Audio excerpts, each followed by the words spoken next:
Lesson 67. This lesson is titled Elimination. We've been solving two equations with two unknowns by using substitution this far. Now we're going to learn another way to simplify these down and to solve. In a lot of ways this can be easier. In some ways this can be a little more difficult depending on how things are set up. What I do like about it is you don't have to solve for a variable to start with and then substitute that in. This can really be a shorter process on the whole. So it's titled elimination because we're going to eliminate one of the variables right off the get-go. We're not going to solve for one, we're going to eliminate one of them. I know which ones. And we're going to do that, and on this problem it's going to be real simple, but we're going to do that by just adding down through our columns here. If I add x and 5x, that gives me 6x. If I add 2y minus 2y, what does that give me? 1. It gives me 0. 0y, which is still 0. And so we have eliminated that variable through this process. But I would still need to add 8 and 4, which is 12. Then I can solve for x very easily. X equals 2. Now the hardest part of the elimination process is just going back in and solving for the other variable when we get done.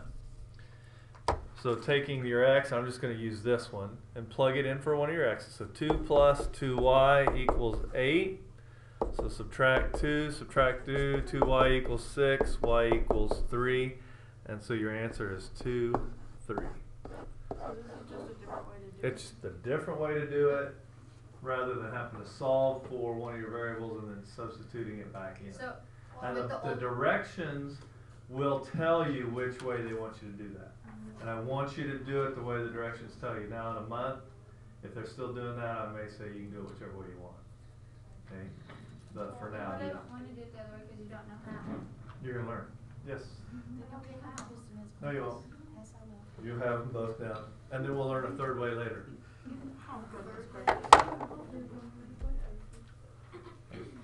The hardest part on the elimination is figuring out which variable to eliminate.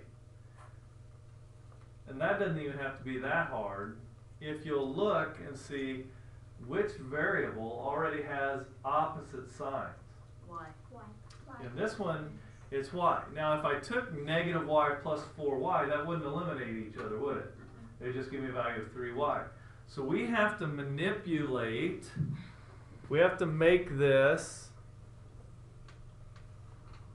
system of equations, we have to change that top equation so that we can eliminate. If this was minus 4y, would they eliminate then? Yeah. Yes. So let's multiply this entire equation, the entire equation by 4.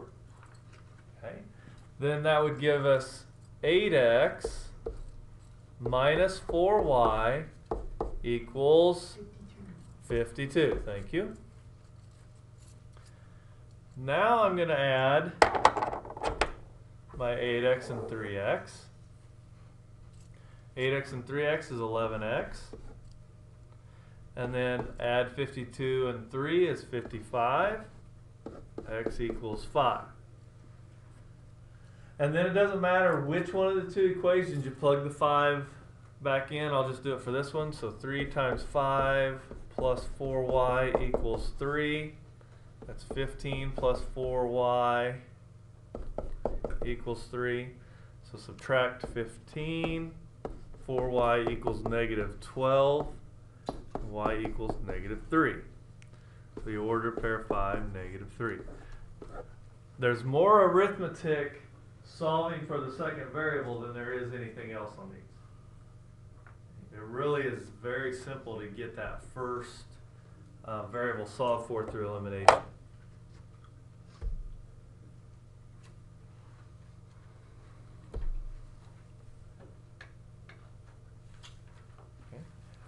Which variable has an opposite sign? Y. Y. That's the one I'd go with to eliminate if I'm looking for something to eliminate. Now I can't change 3 to make it 4, and I can't change 4 to make it 3. To do. Kelsey? Would you times, or would you like put things do it by 3 but do it on the bottom too? Well, let's do the bottom times 3. But what would we want to multiply the top one by? Oh, 4. Why would we want to multiply the top by 4 and the bottom by 3?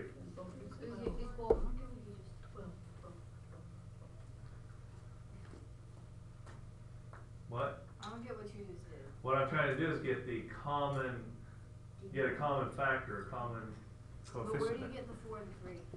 What number will 3 and 4 both go into? 12. That 12. So I'm going to make them 12.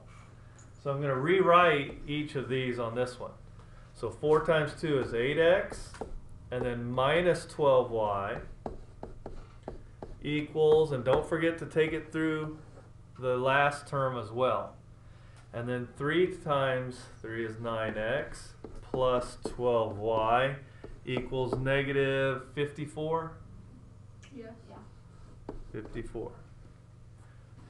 By multiplying each of those rows by that specific value, now I can have eliminated, when I add down, the value of y, or the y term, because that all goes to 0. Then 17x equals negative 34, x equals negative 2.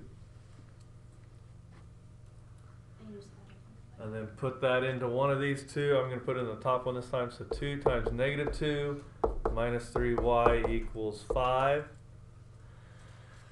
That's negative 4 minus 3y equals 5.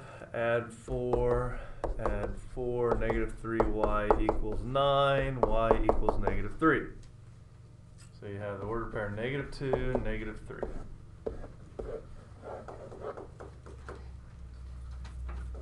Could you have plugged that x in for either one of these two if you wanted? You could. You'd do a little more arithmetic, but you could plug in that value we found for x into any one of our 4 equations, and it would give us the correct value for y. Will you know if you did something wrong? You've done right. Is there a way to check to know if you did something wrong? I'm not going to say they always work out nice and neat, but I'm going to guess if you get a fractional answer with some weird stuff, you might want to kind of check and see. I mean, it's possible to have fractional answers, and I'm sure we will have some, but you'll be able to tell pretty early on, I'm guessing. Alright. We already did this one. Make that a little bit bigger. Which variable would you want to eliminate, and what would we need to make the coefficient on each of them, Dalton? Y and 20. Make it, we want to eliminate y's because they have opposite signs, and then we can get the common factor or common denominator idea, the common, at least common multiple for 5 and 4 is 20. So we want to multiply this row by 4 and this row by 5. That'd be 8x plus 20y equals negative 28, and 15x minus 20y equals 5. So now your y's have eliminated each other. Add 8 and 15 is 23. X equals negative 23. X equals negative 1. And then plug that in somewhere. I'm going to go into this one. Plus 5y equals negative 7. That's negative 2. So I need to add 2 to both sides. 5y equals negative 5, so y is negative 1. Wait, where did you plug that in at? I plugged it in here. And so negative 1 for your ordered pair. And there you have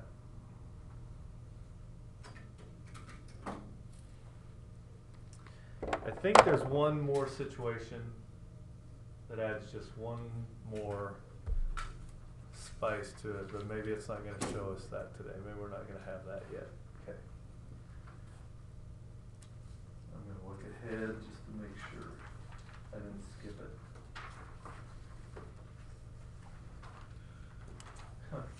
They don't give us an example, but the first two practice problems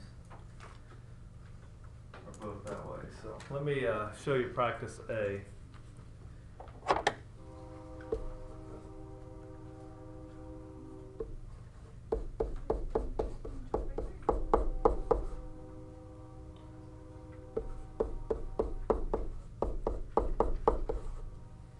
What's different about this problem than the ones we've been looking at?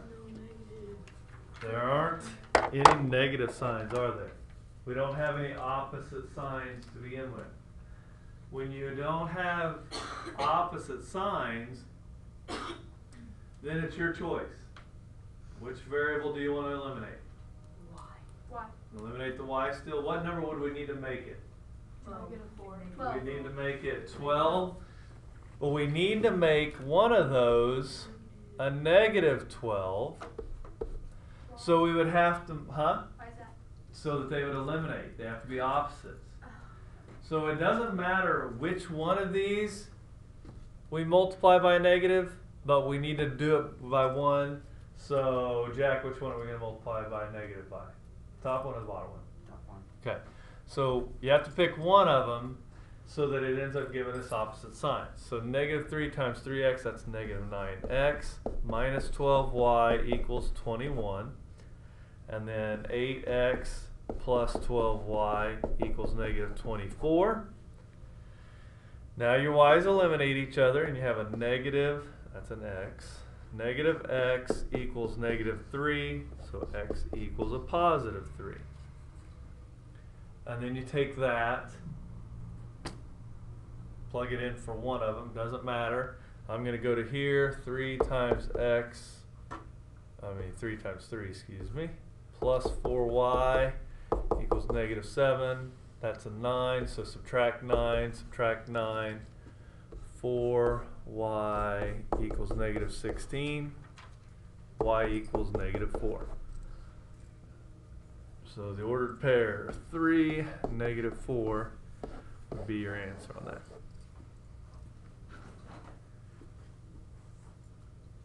With x plus x equal 1.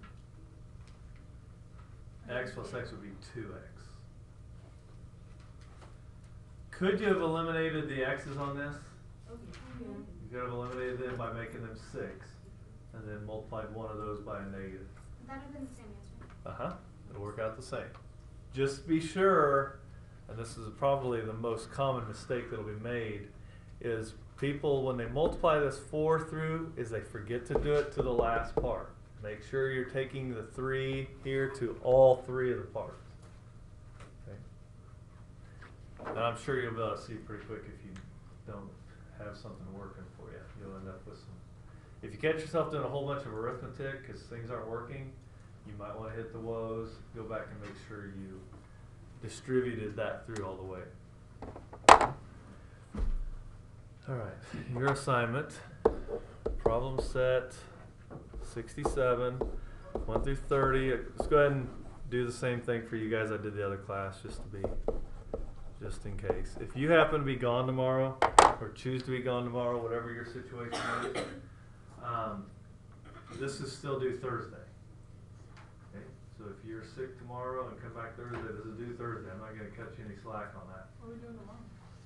You're going to get to work on this. I'm going to just give you a little break.